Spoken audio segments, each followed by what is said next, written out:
আসসালামু আলাইকুম। Hello viewers, welcome back to my channel. আশা করি সকলে ভালো আছেন, সুস্থ আছেন।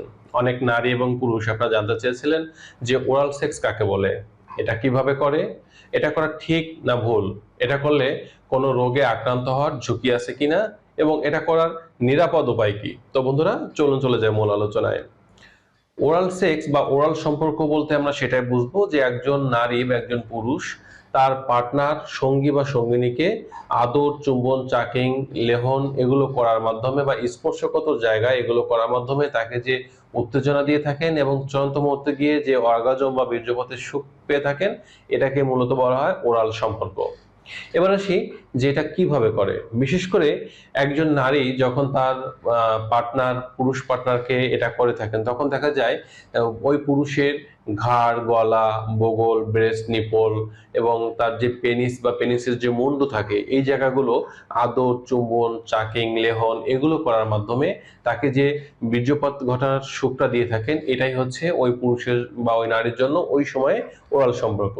ঠিক একইভাবে একজন পুরুষ যেমন দেখা যায় যে তার ফিমেল পার্টনার বা স্ত্রীকে যখন ওরাল সম্পর্কে সুখ দিয়ে থাকেন, তখন দেখা যায় স্ত্রীর যে স্পর্শগত জায়গা আছে, বিশেষ করে তার ঘাড়, গলা, বগল, ব্রেস্ট বা ব্রেস্ট নিপল, নিস্পেট বা নাভি, এছাড়া মেয়েদের যে চরম স্পর্শগত জায়গা বলি আমরা, সেটা হচ্ছে ভ্যাজাইনার উপর দিকে ছোট্ট মটরের দানার মতো জায়গাটা, যেটাকে বলা হয় ক্লাইটোরিস, এবং জি স্পট। এই জায়গাগুলো জিভ বা ঠোঁট দ্বারা প্রচুর পরিমাণে চাকিং, চুম্বন বা লেহন করার মাধ্যমে যে সুখটা দিয়ে থাকেন, এটাই হচ্ছে ওই নারীর জন্য ওরাল সম্পর্কের চূড়ান্ত সুখ।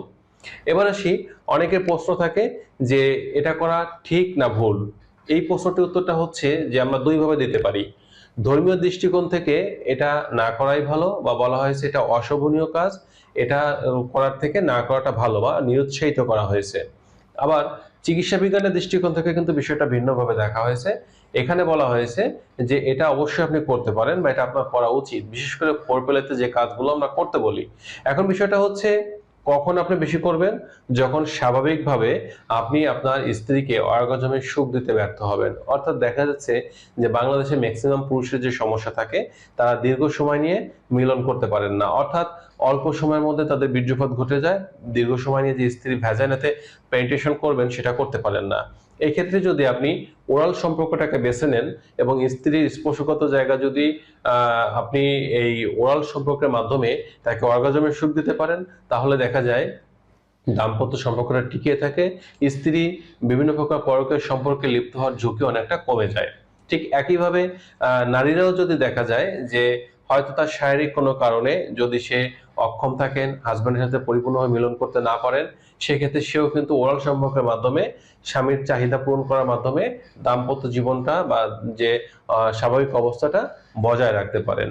এবার অনেকে আরেকটা প্রশ্ন ছিল যে এটা করলে কোনো রোগে আক্রান্ত হওয়ার ঝুঁকি আছে কিনা। অবশ্যই ঝুঁকি আছে। সেটা হচ্ছে কোন ধরনের রোগ? ধরুন, আপনি একটা বিষয় মাথায় রাখতে হবে যে এই সম্পর্কটা যখন করবেন, তখন আপনার স্বামী এবং আপনি স্ত্রী দুজনেই, স্বামী স্ত্রী দুজনেই দুজনের মতো সীমাবদ্ধ আছেন কিনা, এই বিষয়টা সর্বপ্রথম খেয়াল রাখতে হবে। যদি এমনটা হয় যে আপনার হাজবেন্ড এক বা একাধিক নারীর প্রতি আসক্ত বা বিভিন্ন প্রকার পতিতালয়ে গমন করে থাকেন এবং সেখান থেকে কোনো যৌনহৈত রোগে তিনি আক্রান্ত অলরেডি আছেন, তাহলে সেই স্বামীর সাথে যখন ওরাল সম্পর্ক আপনি করবেন, তখন সেই বিভিন্ন প্রকার যৌনহৈত রোগে আক্রান্ত হওয়ার ঝুঁকি আপনার বেড়ে যাবে। ঠিক একইভাবে আপনার স্ত্রীও যদি খারাপ জায়গায় গমন করেন অথবা এক বা একাধিক পুরুষের প্রতি আসক্ত থাকেন বা তাদের সাথে ফিজিক্যাল রিলেশনটা করেন, তাহলে দেখা যাবে সেই সকল পুরুষেরাও যদি তিনি কোনো রোগে পজিটিভ থাকেন, তাহলে সেই সমস্ত রোগ কিন্তু আপনার শরীরের মধ্যে প্রবেশ করবে। আর এরকম অবস্থা যদি হয়, একজন যদি কোনো প্রকার রোগে আক্রান্ত থাকেন, তখন দেখা যায় অন্যজনের যে রোগগুলো হয়ে থাকে তার মধ্যে অন্যতম যে যৌনবাহিত রোগ আছে, তার মধ্যে আমরা বলে থাকি এসটিআই, অর্থাৎ এক্ষেত্রে গনোরিয়া, সিফিলিস, হার্পিস এগুলো হওয়ার ঝুঁকি বেড়ে যাবে। এবং এর পাশাপাশি এইচপিভি বা হিউম্যান প্যাপিলোমা ভাইরাস দ্বারাও কিন্তু নারীর যে সার্ভিক্স আছে, এই সার্ভিক্সে সার্ভাইকাল ক্যান্সারের ঝুঁকি বেড়ে যায়। অপরদিকে পুরুষের গলায় বা মুখে ক্যান্সার হওয়ার ঝুঁকিটা বেড়ে যায়। এর পাশাপাশি এইচআইভি বা এইডস হওয়ার ঝুঁকি কম, তবে সম্ভব, এটা আমাদের মাথায় রাখতে হবে। আর এর পাশাপাশি যারা হেপাটাইটিস বি রোগে পজিটিভ আছেন, নারী বা পুরুষ যখন একজন যদি পজিটিভ থাকেন, তাহলে এই ওরাল সম্পর্ক করলে অপরজনও কিন্তু পজিটিভ হয়ে যেতে পারেন বা এই রোগটাও তার হতে পারে।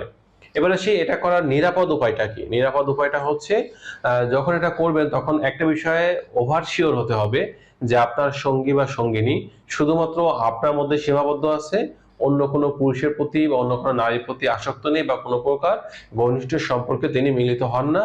এবং এসটিআই যে টেস্ট আছে এই টেস্ট করার মাধ্যমে দুজনেই নিশ্চিত হতে হবে যে আপনারা কোনো প্রকার রোগে আক্রান্ত নেই বা আপনারা সুস্থ আছেন। এর পাশাপাশি যদি আরো আপনারা এটা থেকে নিরাপদ থাকতে চান, এই সম্পর্কটাকে ভালোভাবে করতে চান, তাহলে অবশ্যই প্রয়োজনে কন্ডম ইউজ করতে পারেন অথবা ডেন্টাল ড্যাম্প এগুলো ব্যবহার করতে পারেন। এভাবেও কিন্তু আপনারা চাইলে এটা করতে পারেন। আর সর্বোপরি বিষয়টা হচ্ছে প্রতিবার ওরাল সম্পর্ক করার আগে বিশেষ করে নারী এবং পুরুষ উভয়ের দাঁত মুখ ভালো করে ব্রাশ করে নিতে হবে, পরিষ্কার পরিচ্ছন্ন করে নিতে হবে এবং নিজেদের যে প্রাইভেট পার্টগুলো আছে এগুলো ভালো করে ধুয়ে পরিষ্কার করে নিতে হবে। তো বন্ধুরা, এই ছিল আজকের বিষয়। নারী এবং পুরুষের স্বাস্থ্য বিষয়ক কোনো তথ্য বা পরামর্শ করার জন্য অবশ্যই কমেন্ট করতে পারেন। আমি চেষ্টা করবো আপনাদের প্রত্যেকটি কমেন্টে রিপ্লাই দেওয়ার জন্য। আজ এ পর্যন্তই। আল্লাহ হাফেজ।